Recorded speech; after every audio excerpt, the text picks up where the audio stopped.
महाराज जी, पूजा, साधना, उपासना, हम्म। इन तीनों में क्या अंतर है और कैसे की जाती है? पूजा हम हर उसकी कर सकते हैं जिसे हम अपने श्रेष्ठ मानते हैं। वो इंसान भी हो सकता है? बिल्कुल हो सकता है।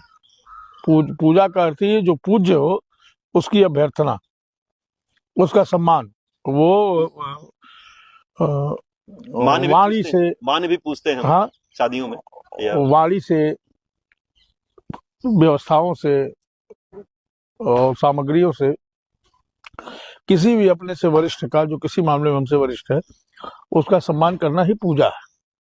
आप कहते हैं ना पूज्य है हमारे, पूजा। मतलब पूजा के योग्य है हमारे। उपासना को अगर विच्छेदित करें तो उपासना जहां हम हमेशा रहते हैं, जैसे उपवास है, आप इसको सीधे सीधे उपवास, जहां हम हमेशा रहते हैं उससे हट के रहना थोड़े समय, उपवास है। व्रत मतलब संकल्प। उसी जैसे प्रकार कल्पवास होता है, वो भी एक तरह का हाँ, उपासना। तो जो जिस संप्रदाय को मानता है, जिस व्यवस्था को मानता है, उसके विहित जो आवश्यक कर्म है उनके अनुसार रहते हुए अगर वो 1 मास तक प्रयागराज में विश्राम कर लेता है तो वो एक कल्प का विश्राम माना जाता है, धार्मिक कृत्य माना जाता है। इसीलिए उसका नाम कल्पवास है।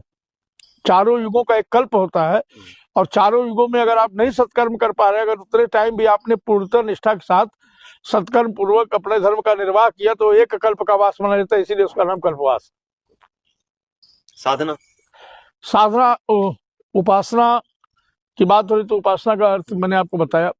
साधना वो अर्थ है जहां हम एक निश्चित व्यवस्था पर चलकर निश्चित परिणाम पाने की तरफ चलते हैं, जैसे योग साधना, तंत्र साधना, ना, संगीत की साधना। तो ये सब चीजें जो है, साधना की विधि अलग है, वो कठोर है, सुनिश्चित है। उपासना की विधि में त्रुटि हो सकती है, वो त्रुटि मान्य नहीं होती। साधना में मान्य नहीं, साधना में क्षम्य नहीं है, क्षम्य नहीं है। और उसमें मान्य नहीं है। उपासना में आप भाव प्रधान होता है, आप देवता के निमित्त आप इसी को देखते हुए मानस पूजा का प्रचलन हुआ कि मन से आत्मा तुम गिरजामती सहचरा प्राणा शरीरम गृहम पूजा ते विषयो भोग रचना निद्रा समाधि स्थिति। तो मानस पूजा की परिकल्पना हुई, वो उपासना है। और वो हम देवता से, अपने आराध्य से, उस पराशक्ति से भाव से जुड़ जाए, वो उपासना है।